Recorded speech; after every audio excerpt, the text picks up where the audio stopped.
Hey YouTube, it's Ben with the 60-gallon tank, filming in some natural sunlight.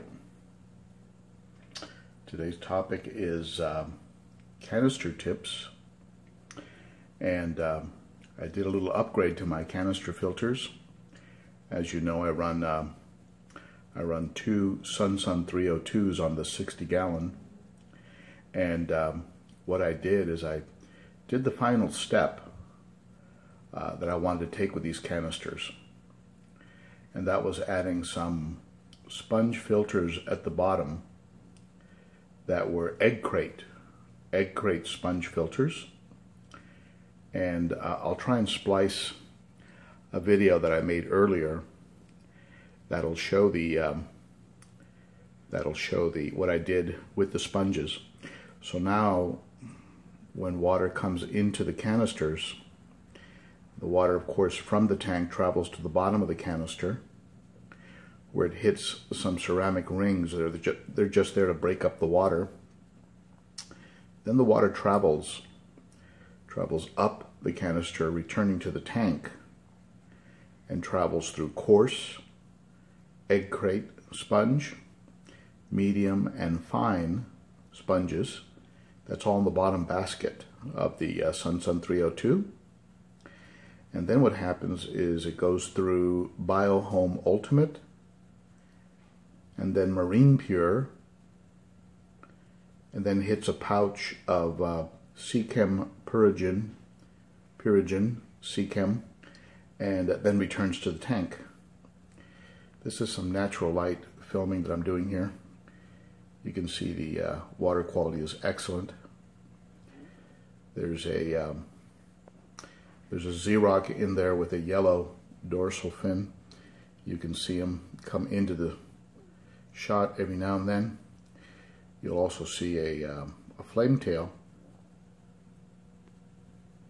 right there.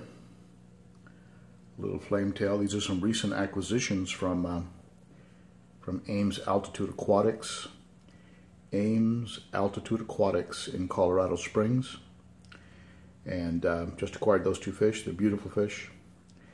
And I had another fish from her, a Lawanda, but he's in a solitary confinement. He's up in a basket, which I don't know if you can see up there in the upper right-hand corner, because he was welcoming everybody to the tank with a little bit of too much antagonism. This guy right here, this guy right here, was born in the tank, grew up in the grow-out tank, and has turned into a beautiful fish. I think he's a combination red empress and electric blue, so he's a bit of a hybrid. All the females have been removed, so that's the end of my hybrids, but he's a really attractive guy. At any rate, so I'm going to splice on to this video what I did with those sponge filters, and hopefully what that's going to do is give me several months extra time between canister maintenance, and of course that's always a good thing, as well as your testing and monitoring your water, making sure that your nitrates, nitrites, chlorine, and ammonias are all good. And I've been having great test results. I suspect they're going to get even better now with the additional surface area that the egg crate sponges are going to be offering. All right, there's the Xerox here in the back. There's the flame tail. All right, so enjoy the rest of the video, and I thank you for watching. Today is I'm going to be upgrading the sponges again to go a little bit more in line with some of the recommendations of Pond Guru, and I've picked up a medium or a coarse, medium, and fine egg crate style pond filters. I got these on eBay, pretty inexpensive, and as you can see, what they do is they give you a lot of surface area so you can trap a lot more gunk. Okay, for For those of you good at math, you can go ahead and do the math on this. There is a lot more surface area on this, and of course the egg crate part of it will be facing down in the filter, so that as the water returns to the tank, it's going to be hitting the egg crate sections first. What I'll do with these that I ordered is I'll be able to cut them using a Sun filter, a sponge filter as a template. I'll use this, and I'll actually be able to get a set for each of my 302 Suns using this as a template to cut the filters. Of course, for those of you that watched my videos before, I do the same thing with this. This is the last filter sponge type media that the water goes through before it hits the tank, and it's just a polyfill low loft, and it's like a crib batting, a polyfill crib batting, just sort of as a water polisher. These will be rinsed out and used over and over again. Probably last me years, actually. This has to be replaced out each time because it really just falls apart with use. So these I replace every single time. I have to cut and replace every single time. These will last me, who knows, probably the life of the filter. I'll just rinse them in tank water and put them back in each time. So let's go ahead and cut these to shape.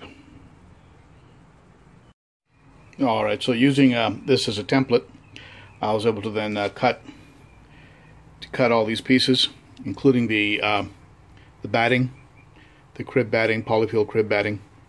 So these are going to be stacked in there. Now, when you cut this, by the way, when you cut your own filters, if there's a particular side you want facing down, be sure you get the hole on the right side. Right, in this case on the left side. Be sure the hole is correctly positioned. So normally it doesn't matter when you cut a filter, but because you want the egg crate facing down, so you get more surface area to catch junk, you want the hole positioned the way it is here on the left hand side. So we're going to have coarse, and then we're going to have medium, and then we're going to have fine. We're going to have the fine here, and then you're going to have a crib batting on top of the whole thing, and that's going to fit in one of the baskets. And then above that I'll have my biological media, my BioHome Ultimate, and my Marine Pure, and then on the final at the very top there'll be some Purigen C-Chem. Okay, that concludes today's video, and I hope that helps. And I think running things through a series of sponges like the ones that you just saw are going to give a lot more surface area to capture the junk, and be able to and as a result be able to go a lot longer between cleanings. And here's the Xerox that's in solitary confinement. He might be out on parole. We'll see. And I want to thank you guys for watching. There's the little flame tail. Of course, the electric blue is a bit of a camera hog. Sorry about the glare. That kind of comes with trying to film in natural light, which I really enjoy. I love the colors that they get from sunlight. But when you do that, you get a lot of glare. And kind of comes with the there's my homegrown baby. As you can see, he's got quite a few colors going on. There's the Fusco that's going to force me into a this ethylene chitande, also from Ames Altitude Aquatics. And the Fusco, I was going to say, is the fish that'll force me into a 120-gallon, because he's going to keep growing, and I don't really want to rehome him. As well as that the frontosa you see there in the back. Beautiful fish. All right, that's it for now. Thank you so much for watching. I really appreciate you guys, and all of you that have subscribed and who make your comments. I really appreciate you, and as you know, I do get back to you. I do respond to comments, so be sure to comment and subscribe and rate and share.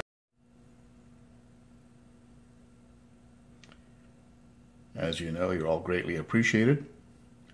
Thank you so much for watching, and I hope these tips help you. All right? So that's it for now. And here's the tank lid up.